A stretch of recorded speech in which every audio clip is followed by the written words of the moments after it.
All right, should be live.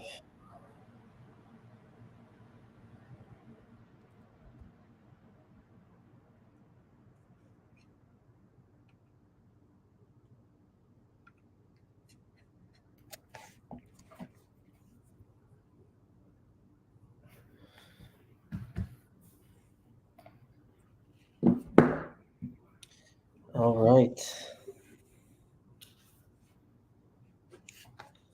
So anybody just joining or anybody watching this back on YouTube at a later date, format of this live is going to be source the brand, identify why that brand is a prospect of interest, and then position to either provide them with value or open the account or do whatever we have to do to get our hands on that inventory.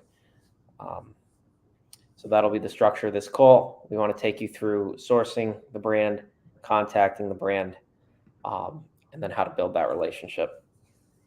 Can you hear me all right? Good on your end? I could hear you, but your screen's frozen. Yeah. Let me see if I can get out and get back in here. How's your screen? You good on your end? It looks like it's good on my end. Okay. Let me just try and rejoin. You can go ahead. I'll just join back 1 second.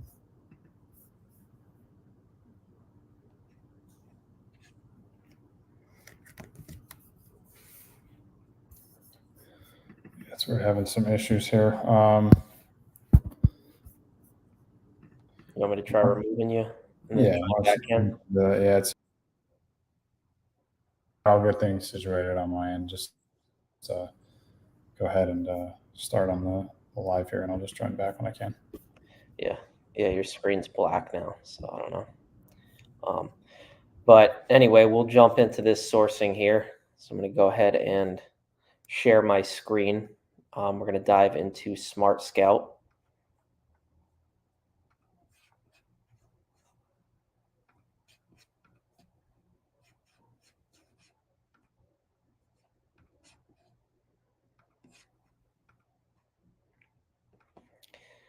So we are in Smart Scout here. And if you guys are watching on YouTube, just hit the like button. Really helps out the videos and the algorithm. And if you guys have any questions whatsoever throughout this live on things we're doing or anything Amazon related, unrelated to what we're talking about, drop them in the comments section at any point.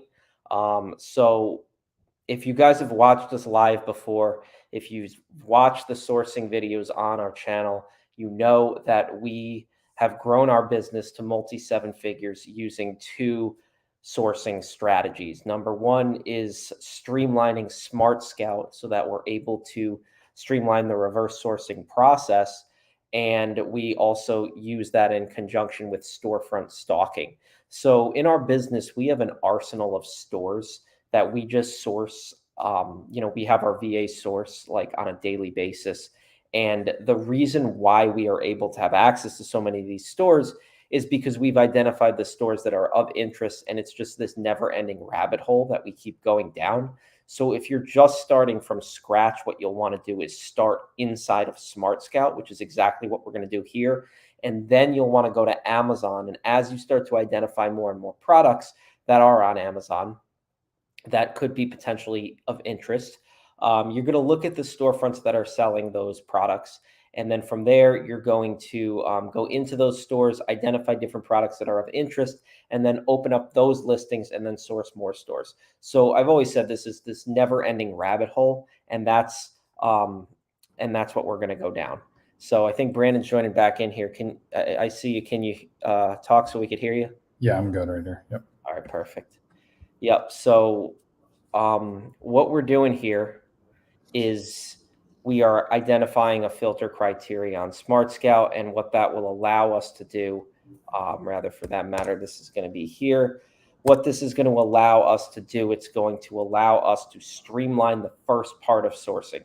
So when we first started sourcing brands to sell on Amazon, there was no Smart Scout, right? Or it was in the very early stages and we were not using Smart Scout. So we actually, in order to acquire those storefronts on Amazon, or rather in order to find those stores on Amazon, we had to go on Amazon manually, right? And we had to go and find a category, and then we had to niche down from one category to the next subcategory, and it was very, it was very much so a tedious process. And the reason why it was so tedious and challenging was because what Amazon does is they plaster the front page with #1 bestsellers. Amazon's all over the listings, so you have to go deep. So what this is going to do, it's going to cut out all of that and get you right to where you're looking to go, which is that small to mid-sized brand range. And for that, we look at anywhere from a monthly revenue of 20,000 to 250,000. So again, if you guys have been following us, and if you've been watching these sourcing lives, and if you've been watching the Smart Scout tutorials that we put out, you know that this is no secret in how we source. So we're going to go ahead and hit search. And the first thing we're looking for is we're looking for brands that are a little bit obscure or niche, perhaps in the brand name. We're looking for the number of sellers that are on the listing. We're looking for the brand score. And we will just slowly but surely comb through this list of brands in order to identify a brand that is of interest. Yeah, so things we want to stay away from, obviously the opposite of that, things that we know, brands that we recognize, like WEC, that's a large brand for glass jars. Anything that you recognize right off the bat, you can pretty much get rid of. And you'll notice as we decrease in monthly revenue, generally the brands become a little more obscure, and that's for obvious reasons, just because those brands are well known because they sell a lot and vice versa. So sometimes we need to go a little bit lower in monthly revenue in order to get brands that we're not familiar with. Right, exactly. So we're starting at a top revenue tier of 250,000 a month, right? And that doesn't mean you're getting all those 250,000 a month sales, because you're most likely competing with a number of other resellers, at least, until you might be able to convince them to an exclusive agreement. But we're looking for products at this point in the game. If we're just preliminary sourcing, or if we are a beginner and we're just starting, we're just looking to get products in our inventory, right? And so we're just, literally, there's no preparation that we do before these lives. We jump right into it. And the reason why we do that is because we want to walk you guys through the raw process of finding stores or finding brands to sell on Amazon. Yeah, exactly. One of the tweets that I did today as well, that I put out on our Twitter, if you guys aren't following over there, Operation AMZ on Twitter as well, is, base hits is what wins games. And like that applies a lot in the sense of calling companies and just getting product in the inventory is the most important thing. You don't need to be swinging for the home runs every single time, because it's just about compounding those small wins over and over again. So. Exactly. I had a fly that was crawling around there, so I had to get rid of that. But anyway, we're gonna clip that and turn it into a short. So we're here, right? We're in our Smart Scout, and if you see anything that stands out, Brandon, just call it out. I'm scrolling and just looking here. Sure. Smart Scout. Smarties is a big name brand. Yeah. So obviously, we're skipping over stuff like that. And I don't know if you had mentioned it while I wasn't on here, but any questions, comments, or anything that anyone has, just feel free to drop them in the chat, and we will answer as well. Yeah. So Brandon, you're kind of choppy with your volume there. Your voice was going in and out. Can you say that again? I said, if any questions or anything in the chat, we'll get to those. I don't know if you had said that prior. Yeah, I said that, but it's good to reiterate that. I don't think people always realize that we're literally willing to answer any and all questions here on these lives. So what's that? I kind of picked up on something there. Those three, that beauty, the lawn and garden, and the health and household, all of those. I don't know if we want to stay away from supplements just because. Yeah, well, I mean, it's summer season. Why don't we see what this is about? Sure. This peak pool. I'm running pretty slow too here myself. Close this out. So, I mean, beautiful ASP on this one, huh? Yeah. It's selling for $300. It's a nice sell price. Yeah, it looks like there's a map on it, 8 sellers. Looks like the looks like people are breaking map. And also, I mean, can we zoom out a little bit on that Keepa and take a look at everything there? What do you mean on Keepa? Yeah, is that the 296-day history right there? Is that This is, yeah, it's been in existence for a year, this listing. So they didn't even catch, season last year. But what's actually interesting about this is that this is a salt system replacement cartridge. So the seasonality on this is actually not geared towards the summer necessarily. It looks like it's going gangbusters in the winter time, right? So it's like this is a year-round product. Yeah. I mean, I was looking at that significant rank drop over there on the left when it first got launched, but it's probably just from being a new listing. Yeah. Well, maybe they were. Yeah, who knows? It's not optimized. No, not at all. Not at all. Yeah. And what does optimized mean again, just in case anybody's watching and doesn't? Yeah, so there's basic 4 components to an optimized listing. I mean, to put it in plain English, it's the goal of an optimized listing is to get the consumer to convert on the purchase, get more of a chance, increase the chances that they're going to convert. And so an optimized listing includes search engine optimized SEO keywords in the title and the description and the bullet points. It includes pictures. Amazon allows for a total of 9 pictures total plus videos. It also includes A+ content is another component of an optimized listing, which is what you can put in at the bottom of the listing that Brad's going to right now for, in replacement of that product description with images, with stories about the brand, different things. And then the last component of the optimized listing has to do with the brand store, which in this case, it says brand, peak products, pool and spa, which when we click on it, it's going to redirect to other products, as opposed to if there was a brand store, it would direct to other products within that brand store that the brand has. So I'm running super slow for some reason, but it's not going. It'll go in a minute, but yeah, I've noticed some glitch issues with brand stores over the past couple of weeks for some reason. Everything will load but brand stores. I don't know why. Yeah. So, I mean, they have a map policy. It does look like that there are industry-specific companies on here. But again, when we do this, we could possibly strategically position our company as an Amazon expert, right? Because they're lacking in a lot of departments on Amazon. Sure. And the brand is on there as well as an FBA seller, but it looks like, let's look at the stock. I'm not sure what the stock looks like.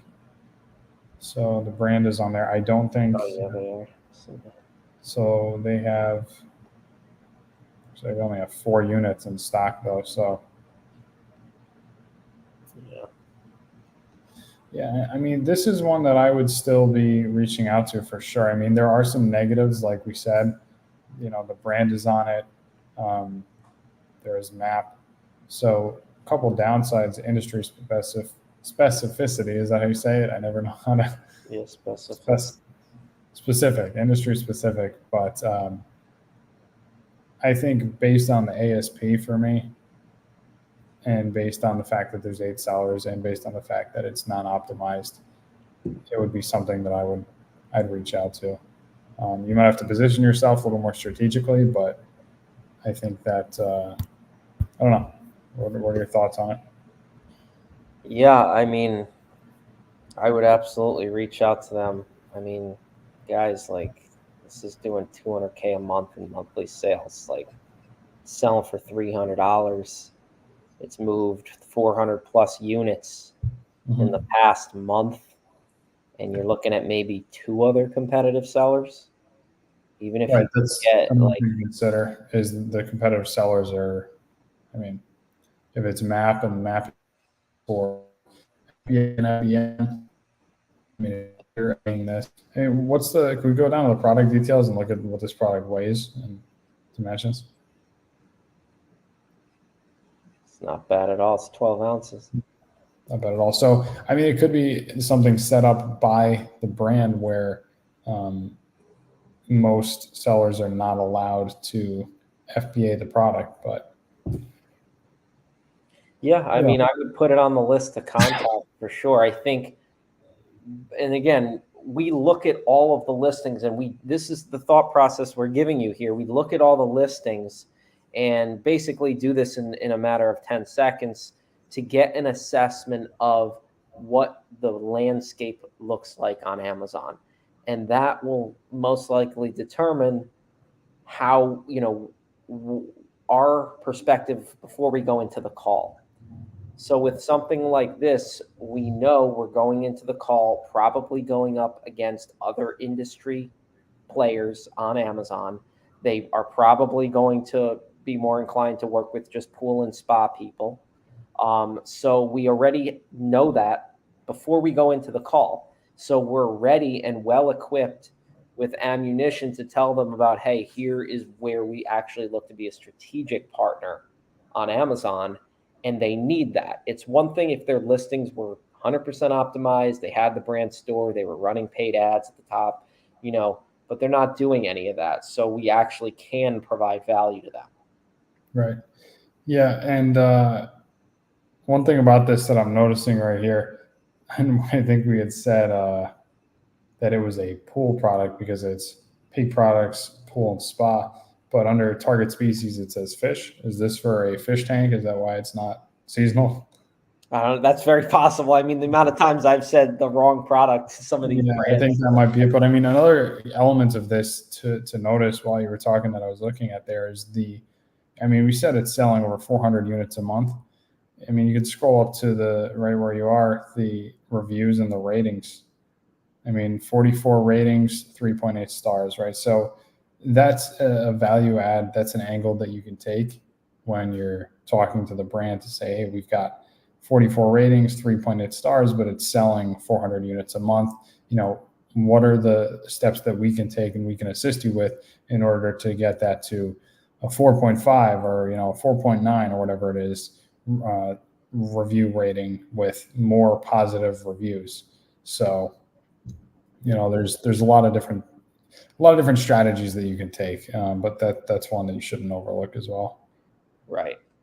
I mean, I've always gotten very excited about high ASP products. We like them. We like high ASPs. You have to sell less units to achieve, the same results as somebody selling who has a bunch of inventory priced at $10. Yeah, and the thing is too, I mean, it can, like, the thought processes are exactly the same. The risk that you're taking is a little bit greater because you're outlaying more capital, but the thought processes are all the same. So whether you're deciding on a product that's $10 sell price or something that's $300 sell price like this, the product research is all the same. So once you get more comfortable with the lower ticket items and the lower capital outlay, then I think that as you grow, you'll be able to, it's the same thing. It's just you're playing with bigger numbers now, like we talk about all the time. And the great thing about that is, like you said, lower units prepped, and you can get more and expedite the growth of the business faster because the same sales are bringing in more revenue. So right. Let's go back to Smart Scout, see if we could find another brand, because we talked about this brand in how we would sort of strategically position, right? But maybe we could find another brand that might be a little bit more receptive to, say, the beginner who doesn't, have those strategies or doesn't, know how to go up against industry specific companies, right? Right. It's tough. I mean, industry specific companies, it's hard. It's definitely a more advanced thing. I think that, as a beginner, maybe you need to be so armed with the knowledge of how you're going to deal with it to go up against a company like that. And we haven't even called them yet, and we can pretty much both exactly tell how that conversation would go. So, right. And that's reps. Like, the only reason we know that is because of the thousands of calls that we've made, right? And the experiences that we have. So it's like, I mean, I'm sure you say the same thing. Generally speaking, when we make calls, it's like our perception going into the call turns out to be true most of the time. The issues are on point, the situation is very similar, and so that's the value add, and that's how we're able to position ourselves. So let's keep scrolling here a little bit.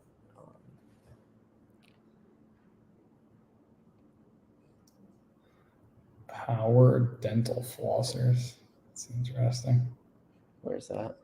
That brand Moa. I can't even pronounce it. It's down in the M. Yeah. Not even sure what that is. It's like a water pick. Is that like? Yeah. Yes. Wow. Yeah, that's probably like a Chinese. 3,000 monthly sales.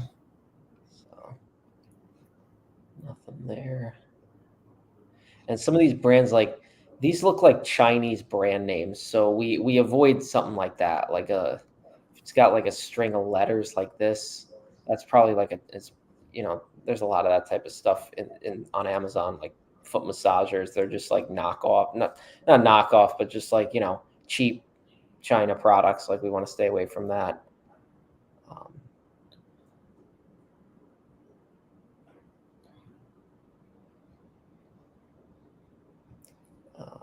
I don't know. I mean, this looks kind of niche. This looks that's a big brand.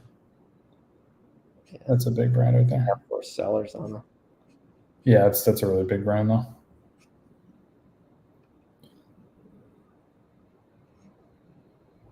I think they were on Shark Tank. Were they? I feel like they've been around forever. I feel like I know people that have used their stuff.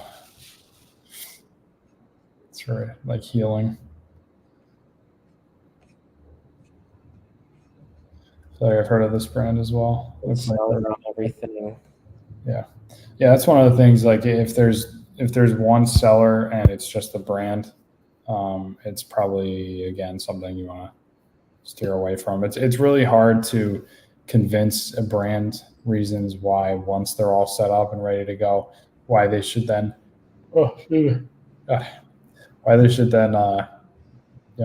give that power over to you as far as selling their product if they're already set up logistically, unless they can't handle the workload, which we've seen. Yeah.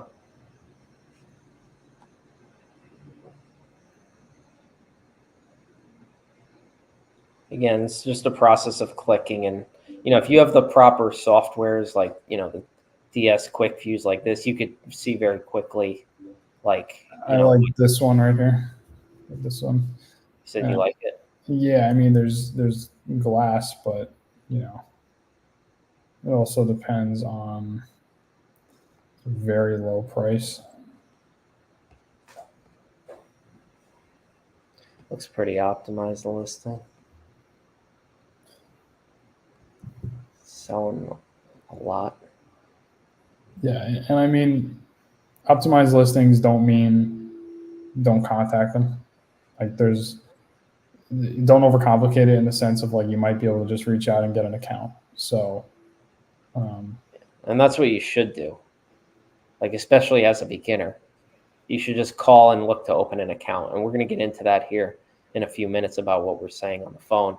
But that's, I mean, for years, a couple of years, when we first started, we weren't closing exclusives. We were just, focused on getting products into inventory.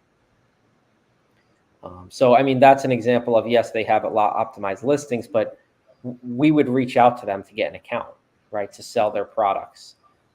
So we can maybe keep scrolling here, see if we could find something else. But again, we're just looking to walk you guys through our thought process and how we arrive at a decision to identify a brand. And then here in a few minutes, we're going to jump into how we actually position and contact that brand.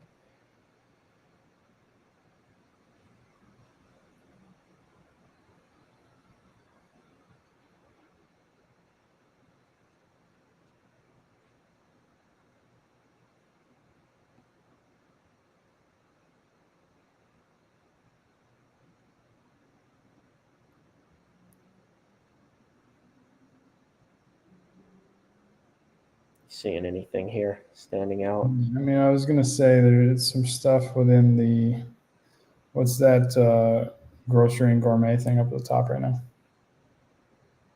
Large brand or no? I never heard of them. I feel like it's gonna be pistachio related. Yeah, there you Ah, good branding. Yeah, so I Yeah. mean that's massive as far as the sales. Um, Even if you're just getting an account with something like this, I mean, It's a glass jar, so you got to keep that in mind. yeah, it's number one bestseller. I mean, it's Yeah, this thing's moving like crazy. Yeah, I mean, guys, look, we've been doing this for 20 minutes now. And like, if you closed an account with any one of these three products that we've now identified, and you got even, let's say, 10% of the buy box as a beginner, you've just added a considerable size of revenue to your business. And then it's about scaling that up, doing it multiple times with multiple different vendors. And then in the vendors that you are working with, if you're going brand direct, convincing them, as you build the relationship as to why an exclusive agreement would benefit them. And if not an exclusive right away, maybe narrowing the number of sellers down so that you can increase your share of the buy box. And that's what it comes down to on Amazon is the buy box, right? yeah. That's what it's all about.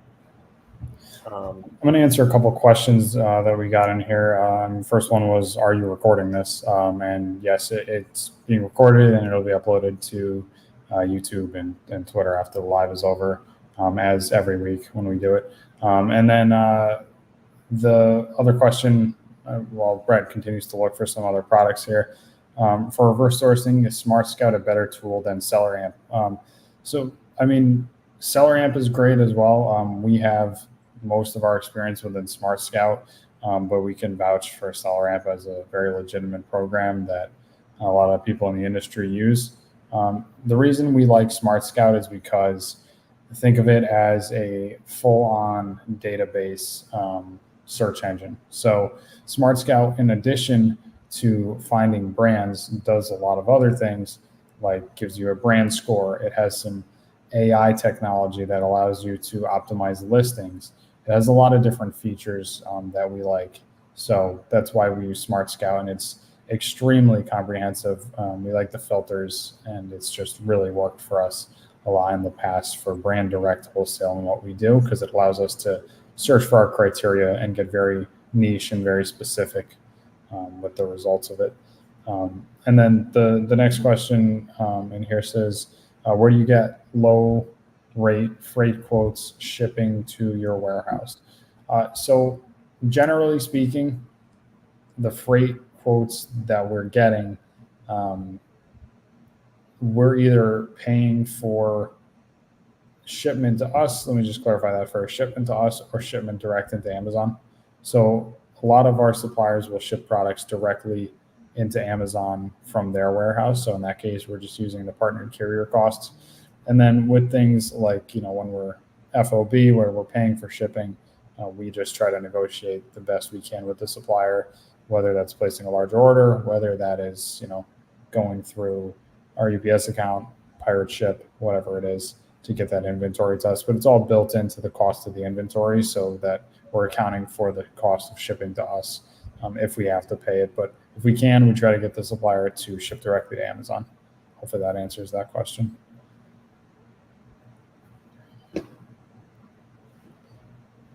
We got a couple. Was that all the questions? Are we Yeah, I answered those, and then sure. Yeah. So I want to run with what we have because we're coming up on a half an hour. I want to run with what we have here so far.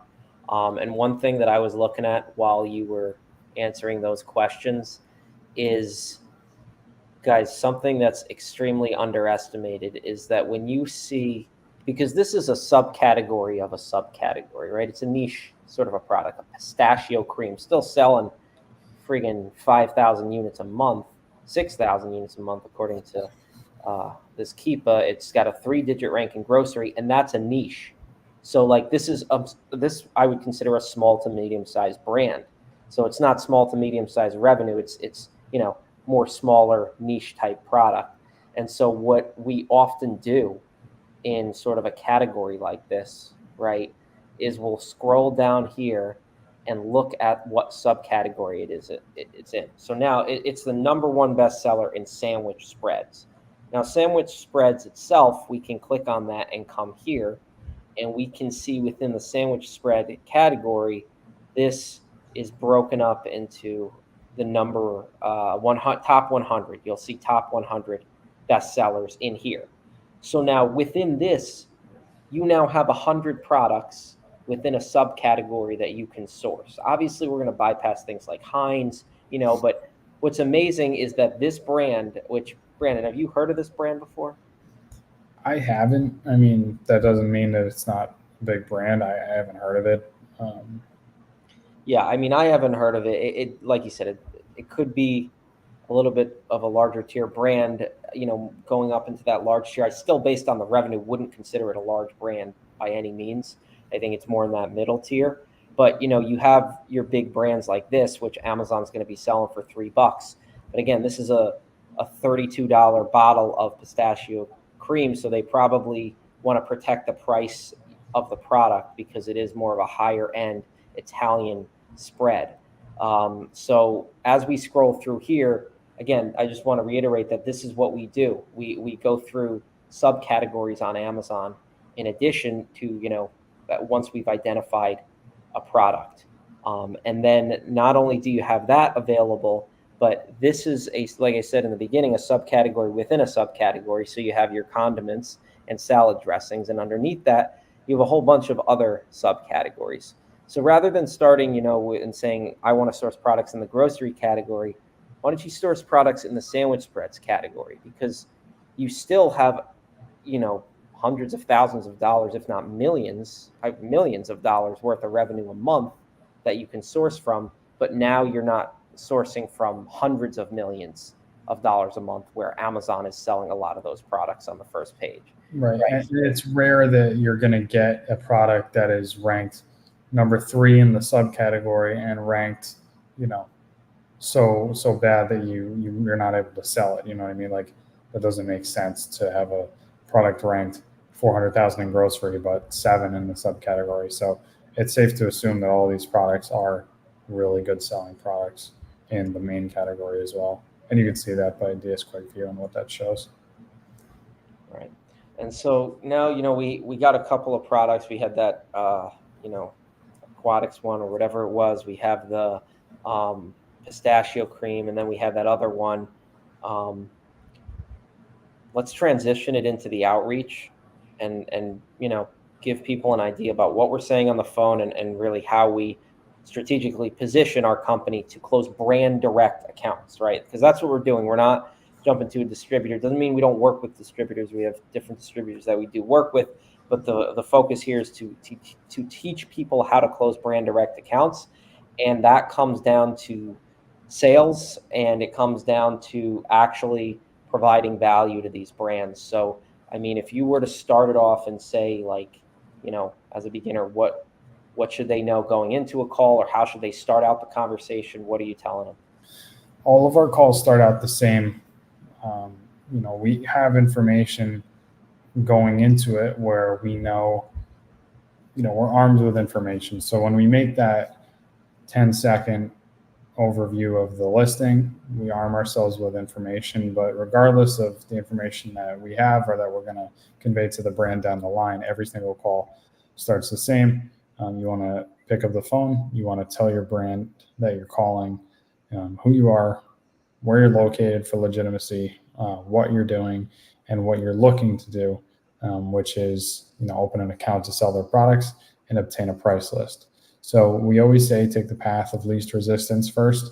So you want to go into it just trying to look at it from that perspective, like, what can I do to just open the account? And then once you receive a response to that, then that's when you're armed with your information and you can adapt and pivot and say what you need to say to continue that conversation. Yep. And so when let's say we're reaching out to this brand, right? Just because it's on the screen. Let's say we're reaching out to this brand. We know they have decent imagery. It's pretty good imagery. I'm not seeing a brand store here, so they don't have a brand store, right? It does link to some other links to their products, but there might be some other stuff. That first product is Amazon. Yeah, Amazon Fresh. So you have some other products here that it's linking to. They don't have any bullet points. They, from what I saw, did not have any A+ brand content here. They have competitors here that are running ads on their listings. The reason I know that is because there's a sponsored symbol here, and these different competitors are buying their way into the advertising slots on Amazon so that they can capitalize on the product sales traction, because it does look like something has spiked here, because this is not a baseline level for them. Right. So something's going on, whether the brand itself is doing more marketing or there's some type of existential factor going on a macro level that we don't know about. But the product is doing extremely well in sales volume, and the competitors are looking to capitalize on that through ads. So these are all components, right? And at face value, it looks like, oh, they have good images, they're an optimized listing. But when you really start to unpack the components of what goes into not just an optimized listing, but a cohesive brand presence on Amazon, they don't have it. They haven't even scratched the surface of it. Because, and I would guarantee you, if I went on Amazon and I did a branded keyword search, now I have no idea what's going to come up here, and I paste that here, voila, is a competitor running a brand ad using their keywords. So this is one thing we emphasize to brands, is that we want to make sure that they are appearing at the top of the screen for their branded keywords, because the worst thing that could happen is a customer searches for the brand's name, and then a competitor capitalizes on that brand equity by putting an ad right in front of the customer that's maybe priced a little bit lower or pulls them in like this video does. And then now we lost that customer for the brand. Yeah. So it's all about, I was going to say, and one of the ways to do that is to convey that in a Loom video. Yeah. We use Loom videos all the time, to run so tell people what we do with Loom videos. Yeah. Those are basically a way of doing right. Sorry, your face. Brandon, you're cutting out there. Your audio. Can you say it again? Yeah, I can. Is that better? I think so. I said that getting your face on a video and in front of a brand to convey to them, what you're trying to convey versus just an email. Pictures worth 1,000 words, as they say. So it's a program that allows you to do that without meeting a person. Just gives a little bit more legitimacy to what you're saying. Yeah, Loom is a great tool that we use. We also have a couple other comments in here that I did want to respond to. One, which is a really good one off of YouTube here, is just how to build a brand relationship. I think that it's a real general question, but I think it's a really good question. Do you want to answer that and go into that one? How to build a brand relationship? Well, I think it comes down to that's a fully loaded question. There's a lot of parts to it. It literally comes down, it starts with sourcing. It literally starts with what we're doing here on this call in sourcing the right kind of brand. So we are not sourcing, Kleenex, Duracell. I'm just like looking around, household Procter & Gamble brands. So if you are starting at those brands, you're going to have a very difficult time, because you're probably never going to close a brand direct account with those humongous size companies. So taking the preemptive approach, which we've just went into detail on this video with, of sourcing, and then going into subcategories and finding stores, because I guarantee you, if I go back to that listing of pistachio cream, I could find a bunch of other grocery stores now that we have a network of grocery stores that we can source through. And this is exactly what we do on a day-to-day basis. Like, we're not just talking, like, this is literally exactly how we source. So you are now culminating a list of brands that you could potentially reach out to. And it started with the sourcing, right? So you've gone down the rabbit hole. You've put together a list of 20, 50 brands. You go to contact them, and then it's about slowly building up that relationship, right? Yeah, definitely. And I think that piggybacking off of that is, you said slowly developing the relationship. I mean, an element of developing brand relationship is time. And that was going to be my first answer, is it's time and it's constant contact and communication and touch points. So you want to make sure, and that's why we place orders, every 30 days worth of supply, or 30 days worth of supply. So 30 days worth of supply, 45 days worth of supply. Yes, it's for inventory turnover, but it's also just for the ability to stay in touch with the brands constantly, keep an open line of communication. So that's really important in developing a brand relationship. You want to look at it as you are the go-to for anything Amazon related. You're the Amazon expert. And part of that is just staying in constant communication. Yeah, I think we might have said it on the last call or another call. I don't know which one it was, but you need to be the number one Amazon reseller. If you're competing with other Amazon resellers, if they're selling to other Amazon resellers, you got to be the best one to them in that relationship. And you do that by ordering frequently, as Brandon just pointed out. You do that by providing them with value, so optimizing their listing, helping them understand and educating them about Amazon and where their brand stands in relative to the competition, relative to listing enhancements, and all different factors that we've went over. And you walk them through this crawl, walk, run process. And when it's all said and done and the dust settles, you're going to be the only one left because you've given everything into that brand. And of course, it's got to be worth it, right? You're not going to do that on a product that sells 10 units a month. But, on something like this, that's a number one bestseller in that subcategory. You got a 3-digit rank in grocery. Granted, maybe that's not baseline sales, but even if it's half that, I mean, you're looking at 6,000 sales a month as an exclusive seller, at least. Yeah, And the other, the higher ASP one we looked at, you're moving less units, but I mean, that's a 120,000 monthly account easily, so it's like. Yeah, and it just takes one, it just takes one, and you don't need to be shooting for the moon with it either. I mean, it could be a brand that is 30,000 a month monthly revenue. That is still a big account. 30, especially for a beginner, 30,000 a month in monthly revenue, at a 15% margin, that's a serious chunk of change in your pocket. So it's just about continuously putting those reps in and reaching out and sourcing the right companies, like you said. And then I just want to move into a different question here. It says, the basic, we're not working with ecom/Amazon sellers. And what's a good response to that? How would you respond to that on the phone if that's what you hear, which is what most brands are going to tell you?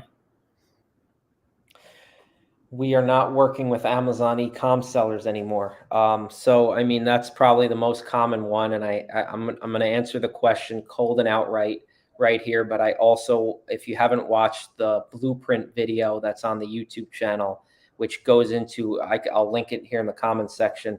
It goes into exactly how to identify that and how to gauge it and how to get around it.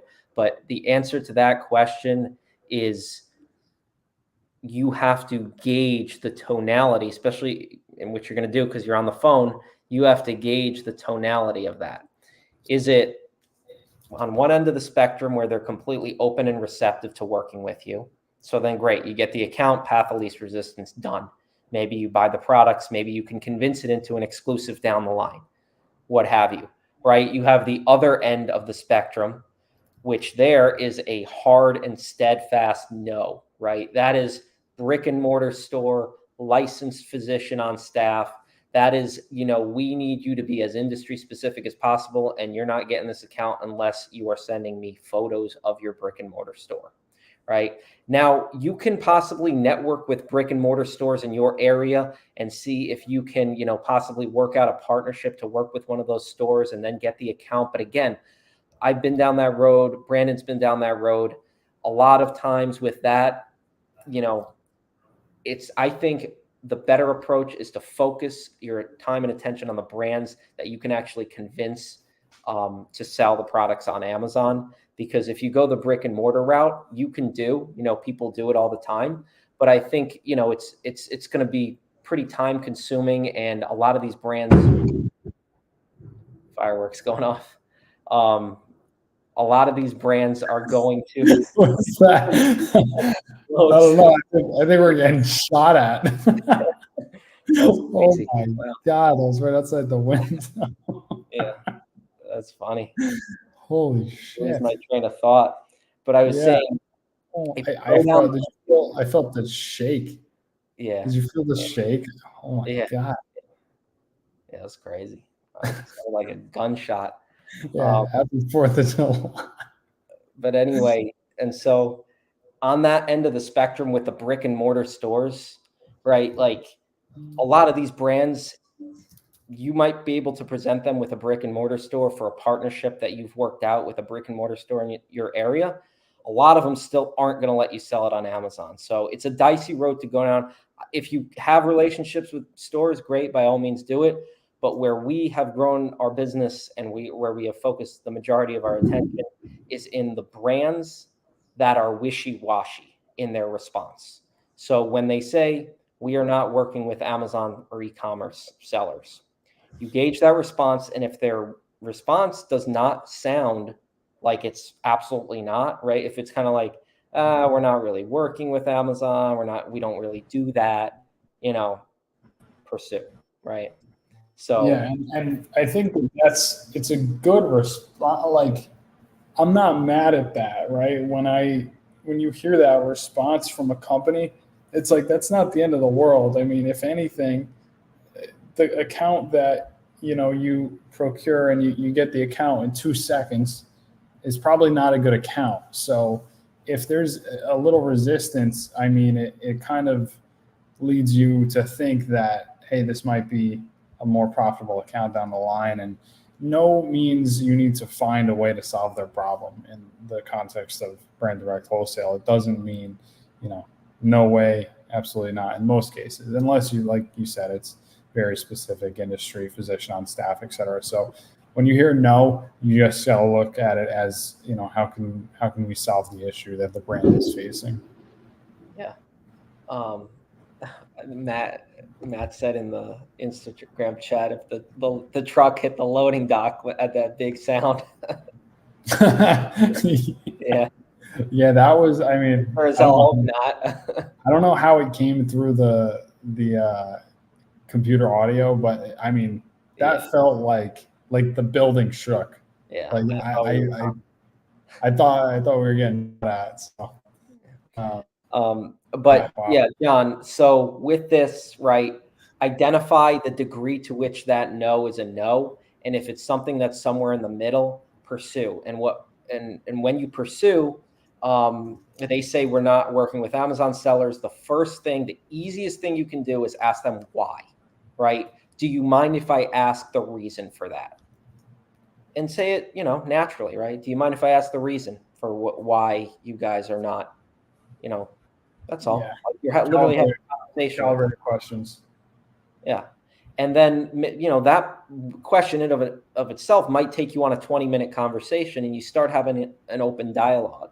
And the minute they start to see not just what you're talking about, but that you're actually like a person and you're looking to build a relationship with them, they are going to be more inclined to work with you. I mean, how many times have we had brands say to us, you sound so much different than like all these other people reaching out to us, right? Because a lot of them are just sending them emails or just saying what they want and how they want to suck their brand, for everything. Whereas we want to give them everything, right? And that's just sales 101. It's right. Like, in order to close prospects, like, provide them with as much value as you can and, let them make a decision from there.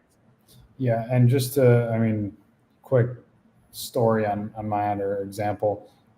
There was a brand that we are talking to that we reached out to a long time ago, and we're moving into exclusivity with, and we're starting with a couple products, slowly have them get a handle on what exclusivity looks like, and go from there. And during this process, I mean, I've been talked to by the owner of the brand, and they said that they've had companies and reaching out saying that this is like the product we want, and it's the product that we've gone exclusive on. And when they say no, I'm sorry, we've entered into an agreement, this and that, they don't take no for an answer. They're rude, they're insulting, and it's nothing other than we want to buy the product, just strictly, no value. That's it. So the bar, unfortunately or fortunately, whatever you want to look at it as, is pretty low. And you can see that, and that's not to talk shit about anyone else that's doing wholesale and brand direct. It's just to look at it as an opportunity to say, hey, if you are going to provide value and you are going to do these things, then it's going to be a lot easier for you to stand out from the crowd and to procure these accounts, because people are not doing that. Right.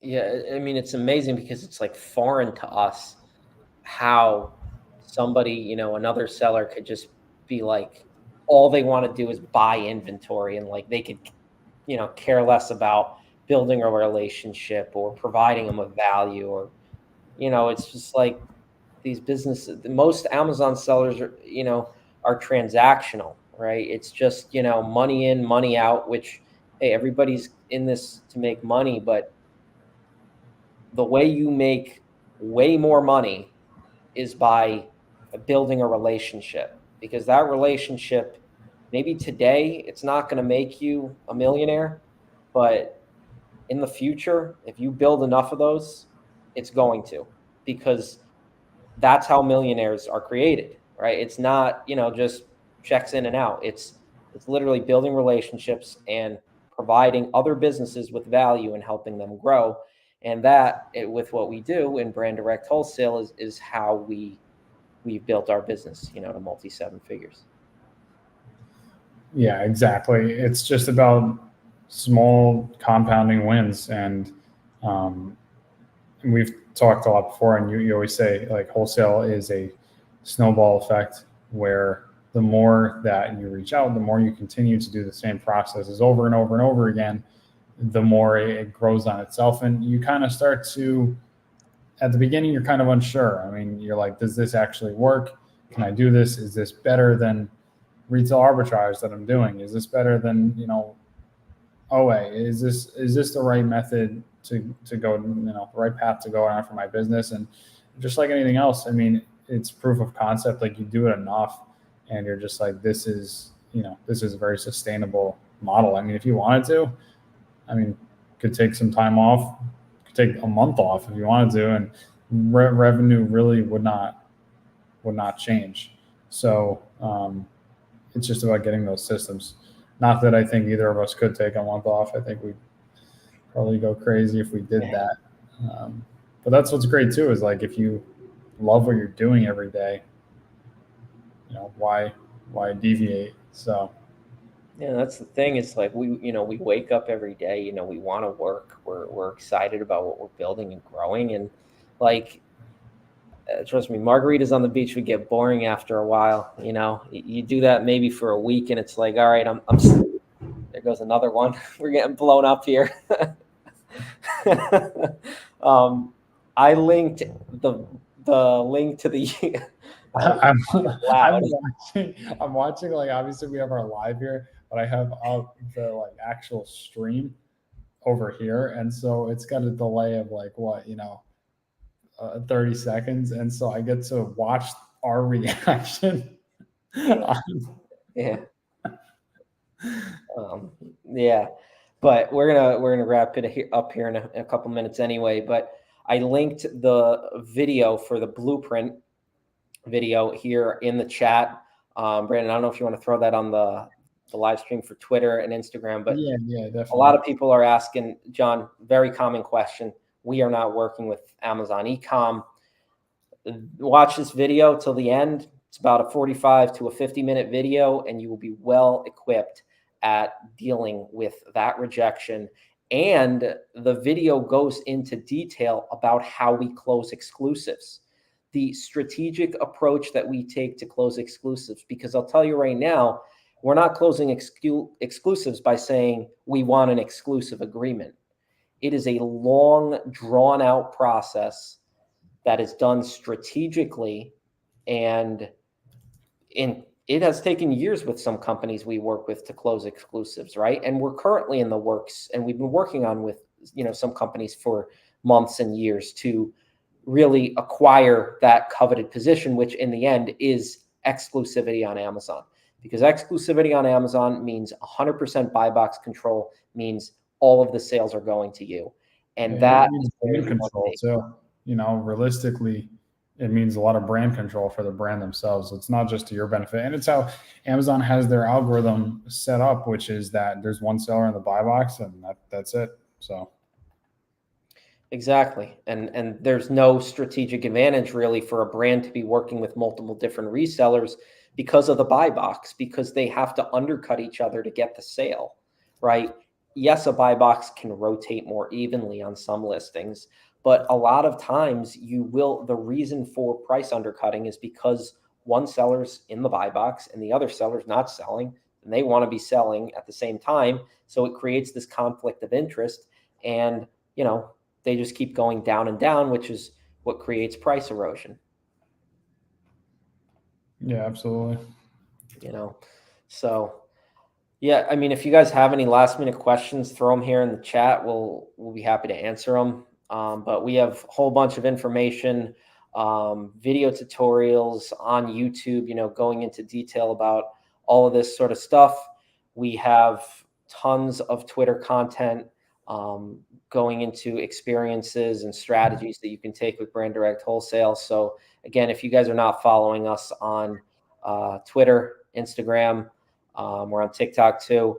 If you guys are not subscribed to the YouTube channel, definitely going to want to subscribe to that. For the people who are very serious about doing Amazon wholesale, you obviously need to be consuming tons and tons of information, and you get that through YouTube videos. That's how we learned, trial and error, and YouTube University. So there's a ton of information on there.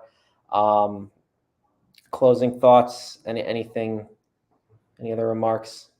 I think we're just going to get out of here before we get blown up by the fireworks outside. That's where I'm at. So yeah, we got to go check the loading dock, make sure the truck didn't friggin' back into it. Yeah, there was, just to end on a funny note, I remember watching this video years ago of some guys on 4th of July and I feel like nobody got hurt, which is why it's funny, but they were holding the fireworks and like shooting them while they were driving, just like, damn, that's what I feel like is happening right now. Driving in a car? They were driving a car in like the back of a pickup and just shooting fire. It's on my level. That's what I feel like. I hit the first. Jeez. Yeah, I said I think it must be those RA and OA sellers trying to take us out. Yeah. Next thing you know, we're going to be friggin' shot at from private label. It's going to be private label. We're really getting blown up. We're really done after that. Yeah. But all right. Well, anyways, yeah. We'll be on here next week, 7 p.m. Wednesdays live session. We missed last week. We were at the show, but we'll be going consistent throughout. And as always, follow us on socials, reach out, drop comments on the videos. We answer all of them in a timely manner, and no other questions. We'll see you next time. All right. Thanks.